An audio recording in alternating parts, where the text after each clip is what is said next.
네, 올해 주식시장을 짚어보면요. 그 어느 때보다 다사다난 다이나믹한 한 해를 보냈던 것 같습니다. 코스피는 사상 최고치 경신으로 산뜻하게 출발을 했었는데 그리고 정부의 활성화 정책 등 정부의 지원을 힘입어서 코스닥 시장도 활발한 행보를 초반에는 이어갔었죠. 네, 하지만 전례 없는 악재도 유독 많았던 한 해인 것 같습니다. 하반기 이후 조정 장세에 접어들면서 우리 시장은 전반기 대비 우울한 연말을 보내고 있습니다. 네, 오늘은 주식시장 폐장일을 맞아서요. 다사다난했던 올해 시장 분석해 보고요. 내년은 어떻게 준비해야 하는지 전문가들과 이야기 나눠보도록 하겠습니다.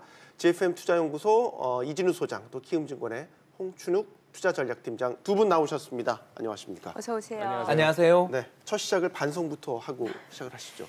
제가 정확히 기억합니다. 정확히 1년 전 이쯤이었습니다. 우리는 코스피는 3,000 갈 수 있다. 코스닥 1,000이었던가요? 그랬죠? 저희가 이런 식의 전망들을 많은 근거들을 통해서 많은 증권사들의 전망치를 통해서 이런 장밋빛 전망을 했었는데 자, 성적표 고개를 숙이게 만듭니다. 두 분 한 말씀씩 여기에 대해서 해주셔야겠습니다. 이진우 소장님도 먼저 해주시겠습니까? 우리 또 증권가에 계신 우리 홍 박사 얘기 먼저 한번 듣고 싶습니다. 네, 예. 이쪽으로 먼저 넘기시면. 홍 팀장님 어떻게 된 겁니까? 네, 지난해 이맘때 저희도 사실 낙관적인 전망을 펼쳤던 증권사의 그 전략팀장으로서 네. 일단 부끄럽게 생각하고요. 네. 특히 시장의 전망이 어떻게 하다가 이렇게 빗나가게 됐나 이 부분에 대해서 한 1년 지난 다음 지금 회고를 해보면 네. 역시 두 가지 부분에 있어서 착오가 좀 있지 않았나 그런 생각을 할 수밖에 없어서 참 마음 아프게 생각하고요. 가장 큰 착오랄까 저희들이 예상 못했던 건 옐런 의장의 후임으로 임명된 미 연준 새로운 의장이죠. 네. 파월 의장, 저런 파월 의장이 그렇게 강한 매파인지 몰랐다라는 게 가장 저희들의 큰 고통이고요. 6월에 정책금리 올해 인상 계획을 기존 3차례에서 4차례로 인상. 네. 더 나가서 지난 10월 초에는 아직도 중립금리까지 많이 남았다라는 발언을 통해서 금융시장을 일대 패닉에 몰아넣었고요. 12월에는 더군다나 경제 성장률 탄력이 둔화되고 있어서 내년 전망을 하향 조정한다라는 표현을 쓰면서 금리를 인상하는. 금융시장의 참가자들 입장에서 볼 때 사실 올해 한 해는 새로운 연준 의장에게 적응해가는 과정이 너무 그 대가가 고통스러웠다라는 거고요. 두 번째 이런 연준의 충격 속에 또 하나의 충격이 이제 트럼프 리스크가 이렇게 클 줄 몰랐다라는 게 이제 저희들의 또 탄식인 거죠. 특히 중국과의 무역 마찰이 더욱더 강화되는 가운데 6월의 관세부가 그에 이어서 12월까지 초까지 12월 2일까지였죠. 지속적으로 이어졌던 중국과의 강경한 어떤 대화조차 잘 이루어지지 않았던 갈등 이런 것 속에서 금융시장의 참가자들은 중국 관련 뉴스만 나올 때마다 패닉을 일으키고 특히 우리 시간보다 1시간 정도 늦게 개장되는 중국 증시가 빠지기만 하면 장중에 한국이 빠지는 그런 모습이 출현했던 것은 일단 정치가 주식시장 경제에 얼마나 큰 영향을 미치는가를 새삼 느끼게 했던 가혹한 그런 대가를 치르게 했던 이슈였다 이렇게 감히 말씀을 드릴 수가 있겠습니다. 네. 제 기억이 맞는지는 모르겠습니다만 그래도 소장님은 상대적으로 좀 보수적으로 시장을 전망해 주셨던 것 같거든요. 네. 예. 오늘 나오면서 그동안에 이 SBS, CNBC 이슈엔에 금년에 몇 번 나왔나 했더니만 4번 나오고 오늘이 5번째더라고요. 네. 그리고 어제는 좀 늦은 시간이지만 한번 들여다봤습니다. 네. 내가 지난 4번 동안 무슨 소리 했는가. 예. 네. 다행스럽게도 저는 헛소리는 안 했더라고요. 그러니까 보수적으로 보셨어요. 네. 예. 3,000포인트. 이 슬라이드 한번 준비해봤습니다. 네. 3,000포인트는 아무나 입에 올릴 수 있습니다. 2007년이거든요. 2007년 12월 한참 그때 이제 대통령 선거 기사에도 보시다시피 D-4 저때 이제 이명박 후보가 대우증권을 갖다가 방문해서 한 얘기입니다. 나는 실물 경제를 한 사람이기 때문에 허황한 정치적인 얘기는 하지 않겠지만 제대로 되면 3,000포인트 간다. 임기 5년 중에 제대로 되면 5,000까지 가는 게 정상이다. 아마 3,000도 못 가본 거 5,000은 택도 없는 얘기였던 것이 본인이 얘기했던 제대로 되면이 안 돼서 그렇겠죠. 국민이 지도자를 신뢰하고 지도자가 국민을 전적으로 신뢰하면 우리 주식시장도 활기차게 된다. 전혀 그렇게 되지 못했으면은 허황한 정치적인 얘기였습니다. 예. 자, 그다음에 지금 S&P 500이 2,400포인트가 깨졌다가 그제 이틀 영문도 모르는 급등 랠리로 지금 뭐 2,500 근처에 와 있습니다만 지금 이게 내년도를 예상하는 월가 대형 은행 내지 IB들의 전망입니다. 지금 2,400 어라운드라 보시면은 네. 내년에도 3,150을 간다, 3,200을 간다 이러는 선수들이 막 나오고 있어요. 네. 3,350도 외칩니다. 적어도 또 25% 이상 오른다는 얘기예요. 한 해에.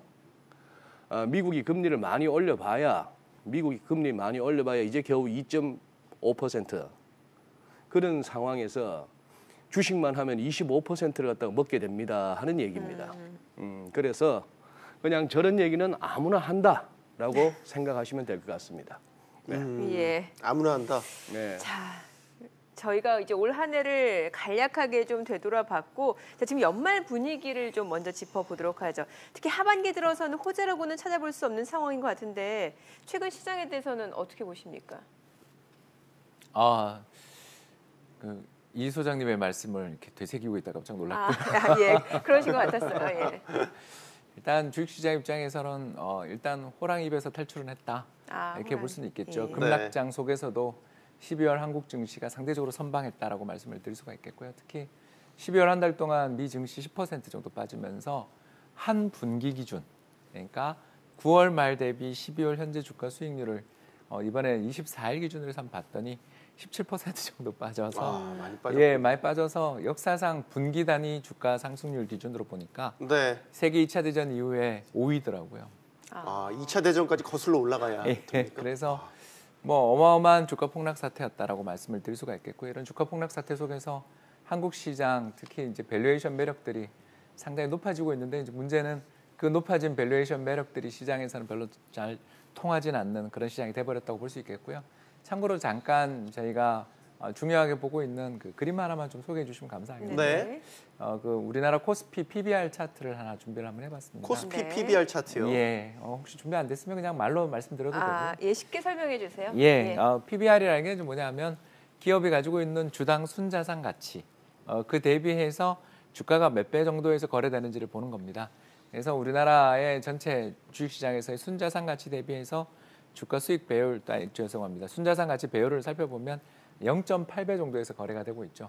0.8배다라는 게 뭘 의미하냐면 주당 순자산 가치가 10,000원짜리인 회사가 지금 현재 한 8,000원 정도에서 주가가 거래된다. 네. 이렇게 생각하시면 되겠고요.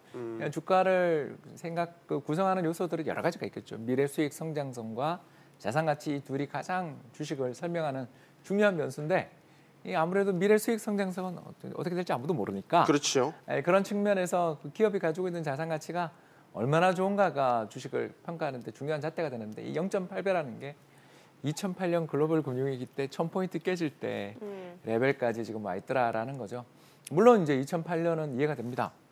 그때는 뭐 급박한 경제 위기가 출현하면서 내년 이익이나 앞으로 세계 경제가 굉장히 어려울 거라는 그런 부담감들 속에서 주가 하락한 건 이해가 되는데 올해는 우리 역사상 최대 이익을 기록하고 있고 물론 이제 내년 이익이야 올해만 못할 수도 있지만 사상 최대 이익을 기록하고 있는 상황인데도 불구하고 0.8배다라는 건 주식시장에 아까 말씀드린 외부 충격도 외부 충격이지만 수급 여건이 상당히 안 좋았다라는 걸 뒷받침하지 않냐 이렇게 볼 수 있겠습니다. 네. 외국인들의 대규모 순매도 공세를 또 우리 국내 투자자들이 견뎌내지를 못하면서 10월에 주식시장의 패닉이 출현한 게 가장 올해 주식시장에서 본다면 급락세를 키운 주요한 요인이 아니었냐 이렇게 되짚어 볼 수 있을 것 같습니다. 알겠습니다. 네. 자, 그럼 단도직입적으로 이제 여쭤볼게요. 내년도 전망 많은 분들이 궁금하실 것 같은데 특히나 이제 결과적으로 봤을 때 올 한 해 흐름을 좀 비교적 잘 맞추셨으니까 내년도 어떻게 보십니까? 내년도요. 예.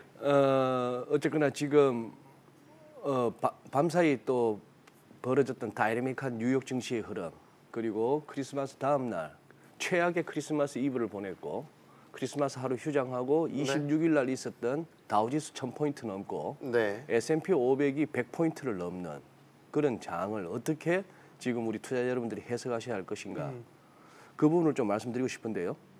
일단은 이거는 뭐 확인할 수가 없는 사안이고 의심일 뿐입니다.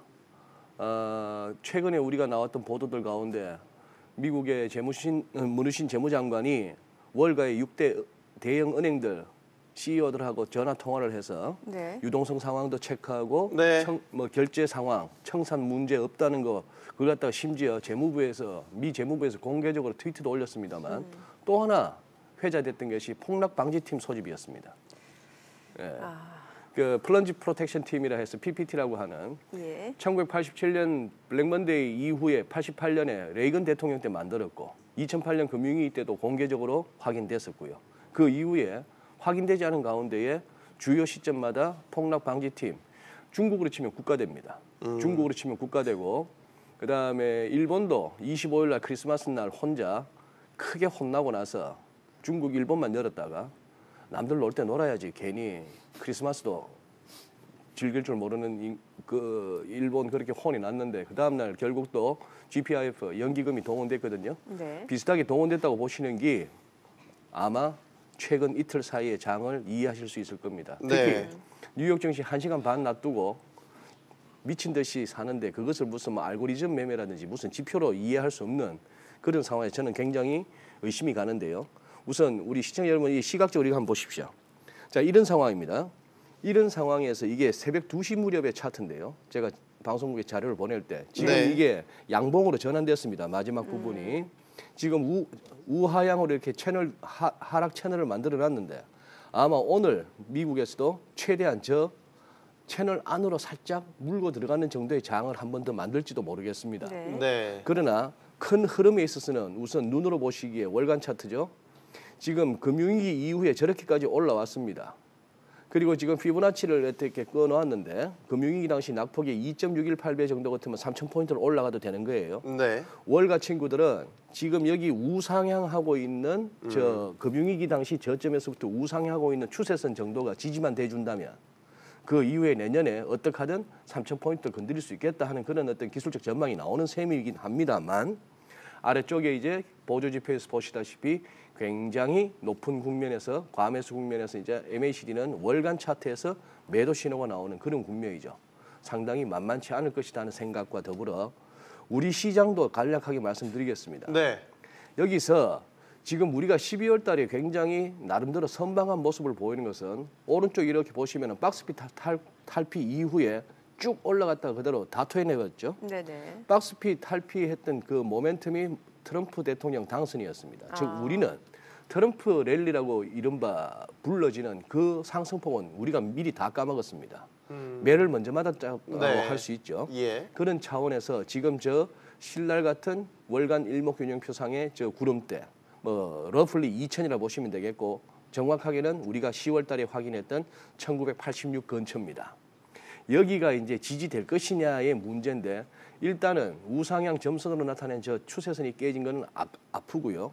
또 하나 우리 투자하시는 분들에게 피보나치를 갖다 2개 꺼놨습니다. 왼쪽 거는 97년 IMF 외환위기 이후 저점에서부터 금융위기 오기 전까지의 고점에 대해서 그러면 어디까지 조정해봤을 때 우리 시장은 이른바 파동이론에서 말하는 61.8%까지 조정을 받았습니다.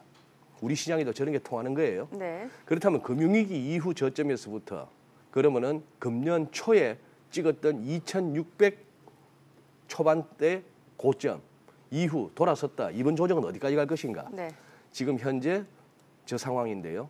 조금 마음을 갖다가 미리 좀 각오를 하시면은 한 1,800 근처도 갈 수 있겠다. 예. 즉 그동안 상승폭의 절반까지도 토할 수 있겠다를 이렇게 하고 가신다면은 아마 내년 또 이렇게 생각지 않았던 약세장이 뭐 이렇게 닥친다 하더라도 미리 마음의 준비는 하시는 게 나쁘지 않을 것 같다는 생각이 들고요. 그나마 우리 시장 저 또한 뭐 마찬가지였습니다만 우리 국내적으로 금융투자업계의 전반적인 흐름이 그렇죠.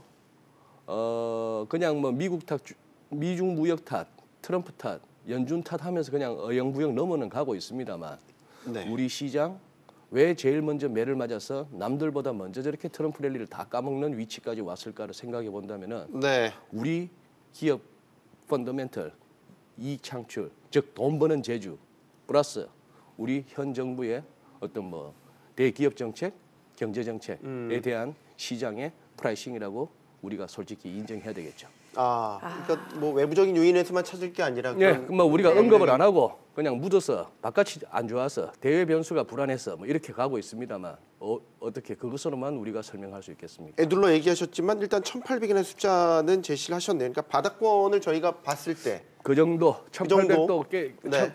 뭐 내년에도 지금과 같은 어떤 시장 분위기에 급격한 개선이 오지 않거나 오히려 미국 트럼프 대통령이라고 하는 그래도 정치적으로 제일 강력한 권한을 갖고 있고 힘을 갖고 있는 사람이 계속 조울증 환자처럼 움직인다면 네.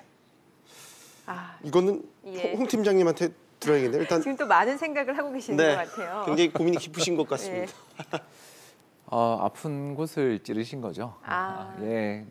예. 외부 충격에 왜 이렇게 약하냐? 음, 물론 외부 충격이 없었으면 좋았겠지만 네. 외부 충격에 우리가 왜 이렇게 약한가에 대해서 이 소장님이 잘 지적해 주신 것 같고요. 이제 다만 그 뭐 교수적 분석에 있어서는 제가 뭐 소질이 없어서 그냥 간단하게 저희들의 가지고 있는 이렇게 경제 전망을 함에 있어서 가장 중요하게 봐야 되는 게 뭔가 이렇게 생각을 해보면 결국 그게 우리나라 수출의 선행 지표들의 움직임들을 볼 필요가 있다라고 저는 생각하거든요. 네. 그래서 이제 우리나라를 비롯한 뭐 한국뿐만 아니라 전 세계 수출 국가들 중에서 가장 중요한 국가가 결국 세계 1위의 수출 대국이 중국이지 않습니까?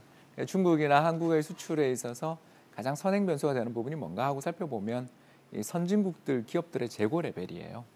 재고 예, 레벨이다. 그렇죠. 그러니까 다시 말해서 한국이나 중국이나 미국이나 뭐 전 세계 선진국들이 이제 물론 이제 트럼프 대통령은 이 공급 사슬망, 그러니까 다시 말해서 쇠사슬이 막 엮여 있는 것처럼 보이는 그 강력한 생산의 어떤 체인을, 서플라이 체인을 파괴하려는 게 이제 트럼프 대통령의 원래 목적이겠죠. 네. 근데 아무튼 뭐 파괴하는 중이지만 아직까지 놓고 본다면 선진국을 비롯한 세계 경제의 수요가 증가하게 될 때 한국이나 중국 쪽에서의 수출이 늘어나고 또 반대로 선진국 쪽에서의 수요가 둔화될 때 한국이나 중국 쪽에서의 수요가 둔화되는, 수출이 둔화되는 그런 모습을 보여주는데, 문제는 최근 들어서서 미국의 또는 선진국 쪽에서의 매출액 대비한 기업들의 재고 수준, 레벨들을 살펴보면 계속 떨어지고 있다는 거죠. 다시 말씀드려서 기업들이 생산하고 있는 생산량 대비해서 충분한 재고를 확보하지 못한 상태에서 흘러가고 있더라라는 것이고요. 그 영향으로 인해서 올해 이런 강력한 미중 무역 분쟁에 대한 우려들, 또 더 나가서 전 세계 교역량 감소에 대한 우려도 불구하고 한국이나 중국이나 그래도 2018년을 돌이켜 보면은 수출 하나는 버텼다라고 평가해 볼 수 있는 영역이 있다라는 거고요. 네. 그리고 이런 수출의 어떤 호조, 수출의 또 뭐 견고한 모습들은 결국 금융시장의 참가자들 입장에서 보면 이익의 대용 변수 역할들을 하게 되는 거죠. 그런 측면에서 보면 분명히 수출 기업들은 역할을 잘 했고, 특히 반도체 불황에 대한 공포라든가 조선이나 자동차 업종의 어떤 붕괴에 대한 우려들 속에서 지난 2분기, 3분기를 고비로 해서 그렇게 고생하던 자동차랑 선박 쪽 수출들이 회복되기 시작한 걸 보면 일단 우리나라의 펀더멘탈이 그렇게 심각한 문제가 있지는 않았지 않냐. 저는 그렇게 좀 반론을 제시하고 싶고요. 다만 이제 아프게 찔렀던 부분에서 저도 공감할 수밖에 없는 게, 이렇게 주식시장이 어려움을 겪으면 아까 일본이나 미국이나 할 것 없이 다 주가 관련해가지고 대책도 나오고 정부가 적극적으로 어떻게 보면 금융시장의 분위기를 돌려 세우기 위한 노력들을 많이 해주는 데 비해서 올해 우리나라 2018년 한국은 좀 그 부분에 있어서는 어떻게 본다면 상당히 후순위 아니었냐라는 그런 아쉬움들은 좀 있는 게 아닌가. 결국 외국인 투자자들이 대규모 매도를 가할 때 그걸 받아낼 수 있는, 또 매도 규모라고 해봐야 2008년 글로벌 금융위기 때처럼 한 해에 20조씩 매도를 한 것도 아니고, 지금 뭐 아직 데이터가 확정된 건 아닙니다만 많이 잡아봐야 7, 8조 정도의 매도에도 주식시장이 이렇게까지 약세를 보이게 된 우리 내수 시장의 기반을 훼손시킨 부분들, 특히 가장 대표적인 부분들을 좀 이야기를 해보자면 코스닥 시장을 육성하겠다고 노력은 말은 했지만 네. 과연 그 육성 대책들이 얼마나 효과가 있었는가. 더 나아가서 연말에 또 우리 그 크리스마스 휴일 끝난 다음에 대규모 매도가 나왔는데 그 매도 네. 중에 상당 부분이 또 양도사익 과세에 대한 부담들, 세금 부담들 이런 네. 것들 때문에 매도 나왔다라는 거에 대해서는 인식하시는 분들도 꽤 많지 않을까, 저는 그렇게 생각하고요. 금융시장에 여러 가지 외부 악재에도 좀 흔들리지 않는 뿌리 깊은 나무가 되기 위해서는 양분도 좀 줄고 더 나가서 그 뿌리가 잘 자랄 수 있도록 여러 가지 걸림돌들을 좀 치워주는 노력들도 있었다면 올해 이렇게 시장이 이렇게 힘을 잘 못 쓰면서 급락하는 모습은 좀 막지 네. 않았을까 이런 아쉬움이 남는 대목인 것 같습니다. 그래서 내년도를 어떻게 보시는 거예요? 저희는 이제 아까 말씀드렸던 외부 여건들 중에서 가장 중요한 외부 여건은 다음 주제로 넘어갈 것 같아서 말씀 안 드렸는데 예. 미 연준이 쥐고 있다라고 미 말씀을. 연준. 예, 그렇습니다. 어젯밤에 미국의 2년 만기 국채 금리를 봤더니 2.56%더라고요. 2.56. 2년 만기 국채라는 게 뭘 의미하냐면요. 정책 금리의 향후 2년에 대한 시간 가중 평균 금리다 이렇게 생각하시면 됩니다. 다시 말해서 앞으로 2년 동안 정책 금리가 평균 몇 %라고 생각하세요라고 시장 참가자들이 투표한 결과가 2.56%다. 네. 다시 말해서 시장의 참가자들 상당수는 내년에 금리 인상이 있더라도 한 차례일 거고 2020년이나 19년 하반기에는 오히려 인상됐다 하면 금리 인하되는 그 가능성들을 시장이 보고 있다는 뜻인 거고요. 결국 현재 시장에서 보고 있는 것은 정부 정책 금리인 2.5% 레벨에서 금리 인상은 상당 기간 없지 않겠냐라는 그런 기대가 반영돼 있다라고 볼 수 있는 겁니다. 만약 이 기대가 맞다면 시장에 한번 숨통은 좀 틀 수 있겠죠. 우리가 아까 말씀드린 것처럼 수출 여건들이 여전히 살아있는 상황에서 이런 연준의 정책 금리에 대한 어떤 공포들이 좀 완화되는 시기에는 내년 상반기 시장에 한번 반등을 해보지 않겠는가. 다만 이제 현재 우리나라의 배당 성향 네. 굉장히 낮죠. 현재의 배당 성향 등을 감안한 적정 PBR 수준은 얼마냐? 그러니까 아주 보수적으로 점검해 보면 0.93배 정도 나오더라고요. 아주 이제 역사적인 평균 이런 건 다 포기하고 그냥 낮은 배당 성향 이런 걸 감안해서 그냥 기계적으로 한번 노출해 보면 0.93배. 현재 우리 네. 0.8배니까 여기 현재 수준에서 보면 한 12, 13% 이상 정도의 주가 상승의 모멘텀들은 여전히 아무리 보수적으로 봐도 남아있는 국면 아닌가 싶어서요. 저희는 2,300선 정도까지는 일단 네. 미 연준의 어떤 태도 변화의 징후들이 본격화될 때는 안도렐리를 상단 목표치는 그 정도까지는 해볼 수 있다. 다만 이제 지속 여부는 우리 아까 이 소장님 이야기하신 것처럼 예. 트럼프 대통령이 조금만 자제를 하고 특히 미국과 중국 간의 무역 분쟁 문제에 대한 공포가 네. 좀 완화된다면 지속성을 더 가질 수 있지 않을까라고 알겠습니다. 생각해 봅니다. 네. 네. 자, 두 분 시간 없습니다. 5분 남았습니다. 자, 빨리빨리 넘어가시죠. 예. 다음 변수 빨리 저기 많이 남았어요. 경기가 네. 사실 많이 우려가 돼요. 미국 경기가 지금 정점이다라는 얘기도 나오고 있고 뭐 우리 국내 경기는 말할 것도 없고요. 이러면은 네. 사실 주가가 보통 경기에 선행한다고 하니까 더 네. 우려되는 부분도 네. 있거든요. 예, 뭐 경기에 대한 우려는 뭐 커지고 있죠. 예.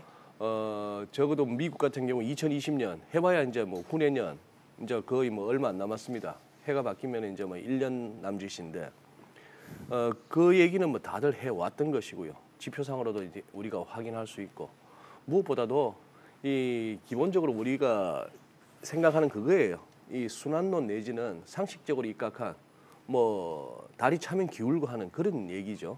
거기에다가 지금 이제 미중 무역 갈등이란 것은 분명 세계 교역에 악영향을 미치고 뭐 이렇게 생산성 차원에서나 그리고 경제적 효율성을 다 떨어뜨리는 그런 상황이니까 충분히 경기 우려 침체, 경기 침체 우려 있을 수가 있고 국내에 대해서는 뭐 우리 국민 모두가 체감하고 있으니까 더 이상 설명이 필요 없는 부분입니다. 네. 네. 시간이 너무 없어서요. 업종으로 좀 넘어가면 어떨까 싶어요. 예. 업종이요. 네. 그러니까 올해 뭐 워낙 뜨거웠던 예를 들면 반도체나 바이오 뭐 대표적으로 저희 이제 시장을 끌어왔던 견인차들 아니겠습니까? 내년에도 어떻게 저희가 이런 업종들을 봐야 되는지 혹은 저희가 다른 업종들에 주목해야 될 필요성이 있는지 짚어본다면요. 네, 기업의 실적 전망 측면에서만 저희들이 최근에 동향을 한번 살펴봤더니 우리나라 시장에서 시가총액 기준으로 해서 한 2위 정도에 해당되는 바이오 업종에 대한 이익 전망들이 약간 훼손되어 있는 게 가장 금융시장의 참가자들에게 변동성을 높였던 요인이 아닌가 이렇게 보여지고요. 역시 회계 이슈도 회계 이슈고 더 나가서 미 트럼프 정부가 추진하고 있는 약간 인하 정책들이 이게 양날의 칼이 좀 작용하고 있는 것 같습니다. 미국 트럼프 정부가 약간 인하 정책들을 펼쳐나가는 덕분에 미국의 인플레이션 압력은 굉장히 퇴조하고 있는데 문제는 이제 그 좋은 점은 이제 당연히 저가 값싼 약들에 대한 수요는 증가할 수 있지만 대신 가격의 인하에 대한 또 압박도 존재하는 상황이라서 일단 그쪽이 조금 네거티브하다, 부정적이다고 볼 수 있겠고요. 네. 또 반도체 같은 경우에는 물론 이제 저희 회사 애널리스트 기준으로 말씀을 좀 드리자면 네. 2분기 고비로 해서 3분기 이후에는 내년 하반기에는 또 실적 개선의 가능성들이 있다라는 긍정적인 시각이 있는 것 같고요. 더 나아가 조선과 자동차 올해 2018년 기업 이익을 가장 크게 훼손시켰던 이 양대 섹터가 최근에 조금 희망의 빛이 보이고 있다는 점에서 이익 전망의 전반적인 헤드라인은 역시 둔화되지 않겠는가. 그러나 섹터별로 놓고 본다면 일단 반도체는 상반기 좀 힘들었다 하반기 좋아지는 그림이 나오지 않겠는가. 그리고 더 나가서 우리나라 시장에서 그 다음으로 중요했던 섹터인 자동차 조선업종 같은 경우는 적어도 상반기에는 좀 리바운드의 가능성들은 있지 않는가라고 분석해 볼 수가 있겠습니다. 알겠습니다. 네. 자, 내년 기해년 주식시장에서 꼭 기억해야 될 키워드라든지 아니면 명심해야 될 부분이 있다면 뭐가 있을까요?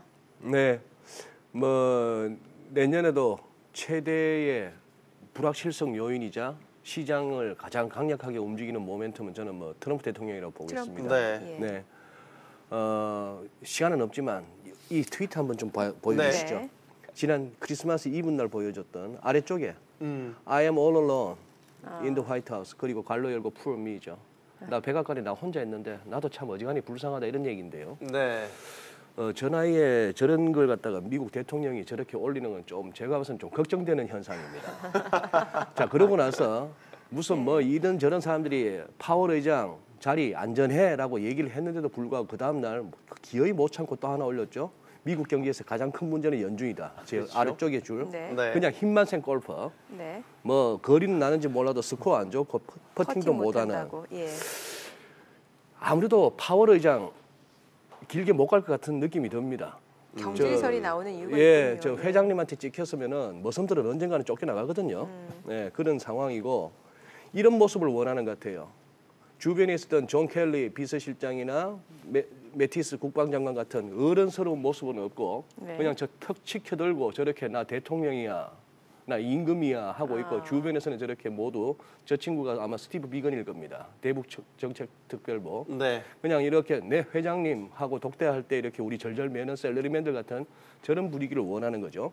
최근 미국 재무부 하는 거 보면 저기에 시스템이 있는가 싶을 정도로 뭐 똥볼을 막 차대고 있는데요. 이런 모든 것들이 그거 합니다. 그리고 요 그림도 하나 여기서 척 슈머 상원 원내대표의 저 네. 답답해하는 표정이나 트럼프 대통령의 템퍼 텐트럼 성질 부리지 마라. 그리고 오른쪽 하단에 이제 2월부터 미 의회에서 막 날라올 것입니다. 모든 소환장들이 예. 이걸 갖다가 저 스트레스를 갖다가 트럼프 대통령이 또 폭발적으로 어떤 식으로 해소할 것인지가 시장에 분명히 영향을 미치리라고 봅니다. 트럼프 리스크. 트럼프 네. 리스크. 예. 2019년도 트럼프에 주목해야 된다. 알겠습니다. GFM 투자연구소 이진우 소장, 홍춘욱 키움증권 투자전략팀장 두 분 모시고 얘기 들어봤습니다. 고맙습니다. 예. 잘 들었습니다. 감사합니다.